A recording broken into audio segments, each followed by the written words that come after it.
Les amis, à suivre, page spéciale Barça. Nous irons en Italie pour voir les premières difficultés de Chivou à l'Inter et puis la Juventus de Turin avec le choix du roi pour Igor Tudor. J'espère que vous êtes en pleine forme.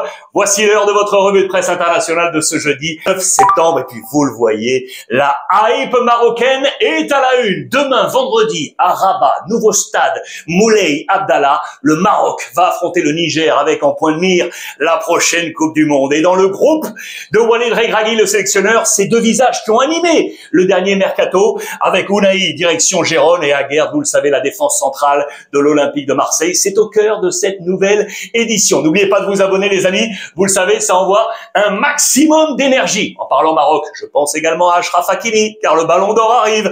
C'est par là qu'on démarre, les amis, avec la presse catalane, puisque l'un des grands favoris, Lamine Yamal, est à la une du Mundo Deportivo avec ce geste que vous avez tous vu ces dernières semaines, où il se couronne, il reprend tout simplement le geste, regardez, de LeBron James, ces deux records de précocité, ces deux stars incroyables du monde du sport mondial. Eh bien, on reprend tout cela, bien entendu, pour amorcer cette quête du Ballon d'Or et ce grand duel face à Ousmane Dembélé. Donnez-moi votre avis, les amis. Ça y est, on approche 22 septembre. Qui sera Ballon d'Or, Lamine Yamal ou Ousmane Dembélé? Attention, la Ligue des Champions arrive également pour le Barça. Il y a une petite mauvaise nouvelle pour Hansi Flick, la blessure d'Alejandro Balde, les amis, le latéral gauche est out, vous le voyez, pour les 3 prochaines semaines, blessé, attention, même blessure qu'en fin de saison passée, qu'il avait privé de nombreux matchs. Le staff médical du Barça est aux aguets là-dessus. Entre-temps, eh bien, ça va faire les affaires, entre guillemets,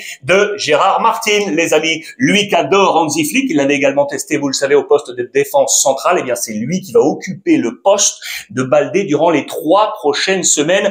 Affaire à suivre. La Ligue des Champions qui approche. Regardez, je vous montre ça. C'est le top 10 des clubs participants à la Ligue des Champions. Ceux qui ont le plus dépensé sur la marketplace. Et assez logiquement, c'est Liverpool qui est en tête avec un total de 482 millions d'euros. La tête de gondole, c'était Alexander Isaac.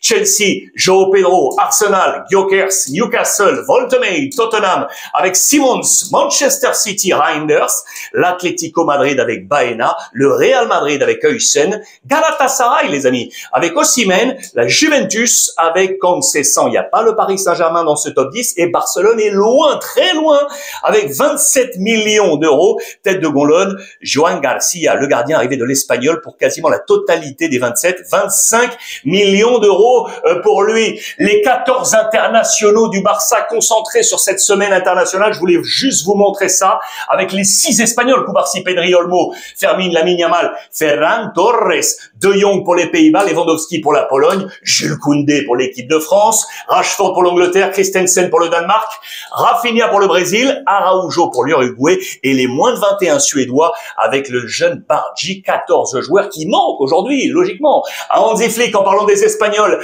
avec notamment Pedri, l'Espagne affronte la Bulgarie. Le chemin commence aujourd'hui pour la Coupe du Monde espagnole, avec pour la presse catalane, assez logiquement, dans la salle des moteurs, c'est Pedri qui est là, le Catalan pour cet objectif mondial. Regardez dans les pages intérieures également de Marca, c'est lui qui sera le grand maître à jouer de cette équipe espagnole du sélectionneur De La Fuente. Je vous ai zoomé tout ça pour vous montrer ce 11 probable de ce soir face à la Bulgarie, avec Unai Simon, Huysen, Cubarsí, Pedro Porro, Cucurella, Merino, Subimendi, Lamine Yamal, Nico Williams et Morata. Pas de Fabian Ruiz et de Jérémy Pino, les deux absents légèrement touchés. Morata ici, regardez, qui est à un but de rejoindre dans le ranking des meilleurs buteurs Fernando Torres.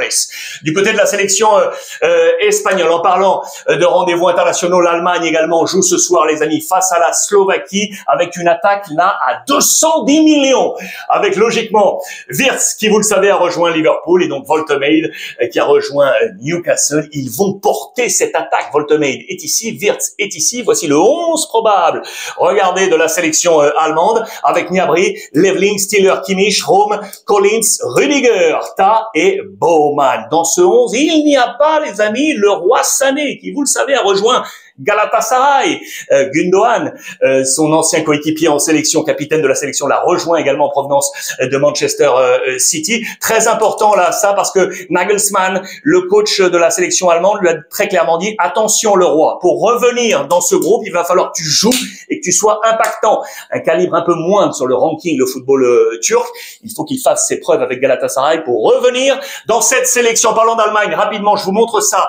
Vous le savez, mercato, Fabio Silva, arrivé de Wolverhampton, destination le Borussia Dortmund, il est, entre guillemets, déjà blessé. Au plus mauvais moment pour le Borussia qui comptait énormément sur lui pour apporter de la concurrence éventuellement à Guirassy. Et bien sur les prochaines semaines, il faudra faire sans lui. C'est une très mauvaise nouvelle ça pour le Borussia Dortmund. En Angleterre, les amis, je vous montre ça également, très intéressant.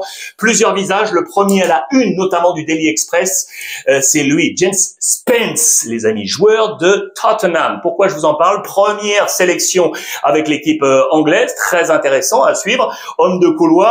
Pourquoi? Parce qu'il a eu un mot très très dur contre Antonio Conte, aujourd'hui au Napoli, vous le savez, mais ancien coach de Tottenham. Il arrive de Tottenham où il avait signé en provenance de Borough en 2022.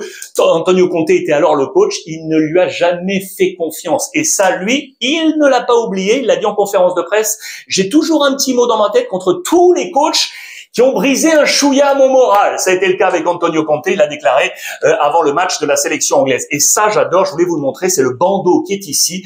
C'est l'international égyptien Mohamed Salah, bien évidemment, l'un des grands capitaines de Liverpool, qui a pris la défense de deux anciens de Liverpool. Je vous explique. Regardez sur le compte X, là, d'un groupe de supporters, notamment très suivis du côté de Liverpool. On a eu un message pas très malin, grosso modo, pour dire que les nouveaux arrivés, Wirtz et Isaac, font, entre guillemets, oublier largement Luis Diaz et Darwin. Ça n'a pas du tout plu à Mohamed Salah qui, sur son compte X également, a dit, attendez les amis, ne jamais déprécier ceux qui vous ont amené au titre de champion d'Angleterre. C'est l'histoire d'amour que l'on garde avec ceux qui sont partis aujourd'hui. Mohamed Salah qui défend son club et ses anciens coéquipiers. J'aime beaucoup ça. C'était à lire sur X. En parlant d'histoire d'amour, je vous emmène en Italie parce que là, c'est de l'amour à 100%. Yildiz, l'international turc qui a déclaré, vous le savez, sa flamme à la Juve, qui le prolonge du côté de Turin en lui remontant ses émoluments de 1,5 à quasiment 5 millions d'euros la saison. Va-t-il inscrire son nom parmi les grandes gloires de la Juve avec les ordres d'Igor Tudor? On nous rappelle dans les colonnes de la Gazzetta dello Sport les différents mythes du club avec dans les années 50-60 Omar Sivori avec 5 trophées, Michel Platini dans les années 80 avec 7 trophées pour le français, puis dans les années 90 Roberto Baggio 3 trophées, Alessandro Del Piero 14 trophées. Les amis, Yildiz va-t-il inscrire son nom parmi cette liste? C'est très intéressant, regardez-le d'ailleurs, en parlant de liste, il est le 13e salaire aujourd'hui de la Juventus de Turin. Regardez la masse salariale totale de la Juve à 136 quasiment millions d'euros. C'est le travail de Damien Comolli avec Elkan, le boss. Regardez le top 5 là, avec notamment les attaquants, Vlahovic 22 millions, Jonathan David qui vient d'arriver à plus de 11 millions, Bremer et Openda qui vient d'arriver, qui est déjà top 4 à 7,4 millions d'euros. En parlant d'attaque d'ailleurs, regardez, je vous parlais de choix du roi. Regardez en attaque le choix du roi, une nouvelle fois, ça fait 2 jours que je vous en parle dans cette revue de presse, pour Igor Tudor avec notamment 3 duels incroyables. Regardez, Jonathan David ici avec Vlahovic. Je pense à Yildiz et Openda et on pense à Zegrova avec Conceição. Voici les 3 duels de l'attaque, vous l'aurez compris, de la Juventus de Turin. Et en parlant d'Openda, regardez, c'est ici, c'est très intéressant. Je voulais zoomer pour vous montrer que depuis 2022 jusqu'à aujourd'hui, eh bien regardez, il n'y a pas beaucoup d'attaquants qui font mieux que Loïs Openda. Regardez, seulement Salah, Lewandowski, Harry Kane et Haaland, avec leurs différents clubs, font mieux aujourd'hui que Openda. Passé par Lens et par Leipzig, cumule sur les 2 clubs depuis 2022 54 buts, 16 passes décisives. Il est top 5, les amis. Voilà pourquoi la Juve est allée le chercher. D'après vous, est-ce qu'il va réussir une grosse saison sous les couleurs turinoises? Affaire à suivre, mais les chiffres sont là. Des chiffres clés à vous montrer. Puis enfin, regardez, en parlant justement des attaques de la scène européenne et de l'Italie, eh bien, l'attaque de la Juventus de Turin sur la valeur marchande est la plus haute de la Serie A. Cumulé tous les attaquants, ça fait 233 millions d'euros de valeur marchande. C'est au-dessus de l'Inter, Milan, l'Atalanta et le Napoli, les amis. À voir si cela va fonctionner pour aller chercher le titre de champion. En parlant d'attaque, celui qui a des problèmes, je vous en ai parlé hier, c'est le coach Gasperini de l'AS Rome qui espérait sur le marketplace, eh bien, voir des attaquants arriver. Lui qui, avec l'Atalanta, avant, avait une force offensive absolument incroyable, qui est rappelé ici, en 9 saisons à l'Atalanta, les amis, 855 buts inscrits. 855 buts inscrits en 9 saisons, ce qui nous fait 95 buts de moyenne à l'année, ce qui n'est pas rien.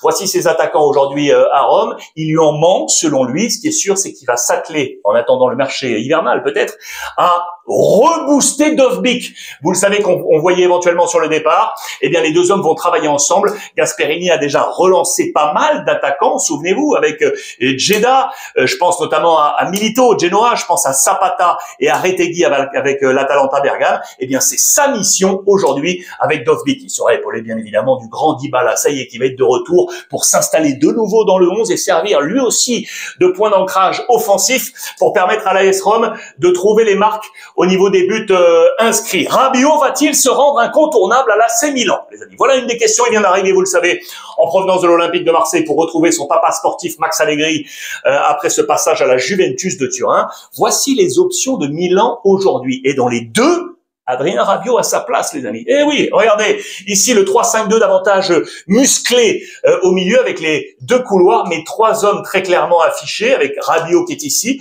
Modric ou Jachari, Fofana ou Loftus-Cheek, ou alors une formule plus offensive pour intégrer Jiménez dans un trio, Pulisic, Nkunku, Leao ou Jiménez. On enlève un milieu, là en l'occurrence, eh bien on enlèverait Fofana, Modric pour faire entrer Ricci, mais avec Adrien Rabiot. Va-t-il devenir incontournable à Milan? Vous me dites oui ou vous me dites non. Là aussi, je vais vous lire en parlant de Milan et en parlant de Modric, les amis, c'est l'un des plus vieux de la Serie A. 39 ans pour lui, il est ici. Les papis font de la résistance. Regardez les plus vieux avec 39 ans ici. Également pour Dzeko à la Fiorentina. Je pense à Vardy qui vient d'arriver à la Cremonese.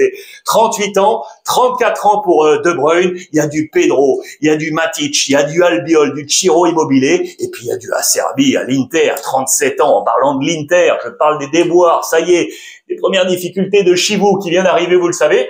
Il y en a une notamment sur le couloir droit. Bissek, ça fonctionne pas. Sur les premiers matchs, de nombreuses erreurs. C'est notamment pour ça qu'Akanji arrive de Manchester City. Attention à son poste, il est en danger. Il fait partie aujourd'hui des 3 points faibles établis par le Corriere dello Sport du côté de l'Inter. On estime que Çalhanoğlu n'est pas encore en forme pour pouvoir guider parfaitement cet Inter. On parle, vous l'aurez compris, des erreurs de Bissek. Et attention, hein, Luis Enrique, vous le savez, qui est arrivé pour un bon petit pactole de l'Olympique de Marseille. Pour l'instant, il n'est pas dans le 11 titulaire.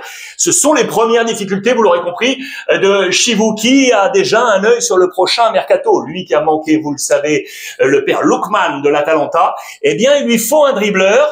Et il a fixé son œil sur Fofana, les amis, le Belge, l'international belge de l'Olympique lyonnais, qui pourrait être l'objectif de la prochaine marketplace hivernale pour Chivou et pour l'Inter Milan. Voilà, on arrive à ce dossier hype spécial Maroc. Alors, je vous l'ai dit, hein, demain, Niger, Maroc, Rabat, dans le nouveau stade magnifique Moulay Abdallah. On va se régaler à suivre cette rencontre avec la sélection de Walid Regragui, avec notamment 2 hommes.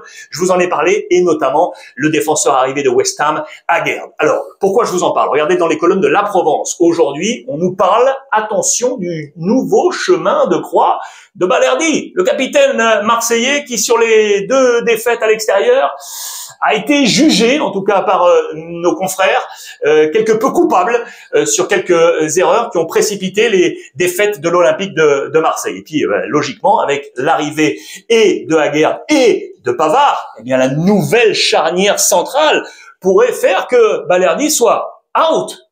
Vous entendez bien, out éventuellement de cette charnière. En parlant de out, je vous montre juste ça, c'est que Harit, Mopé, Garcia, Lirola ne sont pas dans la liste Ligue des Champions de l'Olympique de Marseille. Regardez, elle est ici, cette liste. Vous voyez, ils ne sont pas là. Aguerd et Pavard sont bien là avec Balerdi, mais donc Harit, Mopé, Garcia, Lirola, out de la liste Ligue des Champions. À voir les prochains départs éventuels de ces hommes. Je reviens à la hype marocaine avec donc Aguerd, et je vous emmène dans ce 11 que je vous ai montré hier de La Provence, avec donc cette charnière centrale qui serait donc aux mains éventuelles de Aguerd et de Pavard. Qu'en pensez-vous? Il y a les possibilités de voir Medina, logiquement, dans sa polyvalence. Il est normalement à gauche, mais polyvalence, il peut jouer également en centrale. Peuvent jouer également là, donc, Balerdi ou Egan Riley. Et dans la complémentarité de ces différents joueurs, Kondogbia peut également jouer sur ce côté gauche. Je vous rappelle donc les arrivées du côté de l'Olympique de Marseille avec Aguerd, donc 23 millions en provenance de West Ham.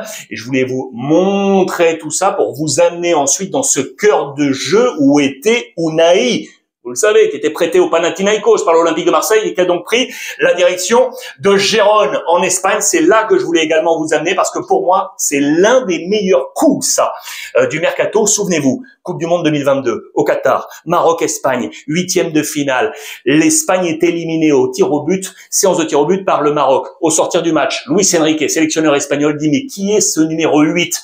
Incroyable. Le numéro 8, c'était Unai, joueur du SCO d'Angers. Souvenez-vous qui, quelques semaines plus tard, rejoindra l'Olympique de Marseille, une saison qui n'a pas été terrible, faute de régularité, un contexte pas forcément à son avantage, prêté du côté du Panathinaikos, mais c'est un joueur qui est absolument incroyable, un tout-terrain. D'ailleurs, en parlant de tout-terrain, c'est lui qui avait été l'homme qui avait couru le plus dans ce match entre le Maroc et l'Espagne, avec Amrabat également qui a rejoint, vous le savez, le Betis Séville. C'est lui également qui avait gagné le plus de duels dans ce match face aux Espagnols. Il peut jouer 8, il peut jouer 10. C'est très intéressant pour Girona qui vient de perdre Yangel Herrera qui a rejoint la Real Sociedad. Il va prendre poste pour poste cette place. Il faut qu'il s'installe là, dans cet effectif de Girone. C'est sans doute le meilleur endroit pour se faire et puis pour gagner du temps de jeu pour la prochaine Coupe du Monde. À voir demain comment il va s'inscrire ou non dans le 11 de Walid Regragui. Je tenais vraiment absolument à faire ce zoom sur ces deux internationaux marocains, que ce soit Aguerd ou Unai, parce que je pense vraiment que ce sont deux très bonnes pioches du dernier mercato. Voilà les amis, pour ce point complet, en ce jeudi 4 septembre. Dites-moi ce que vous en pensez, notamment sur cette hype marocaine.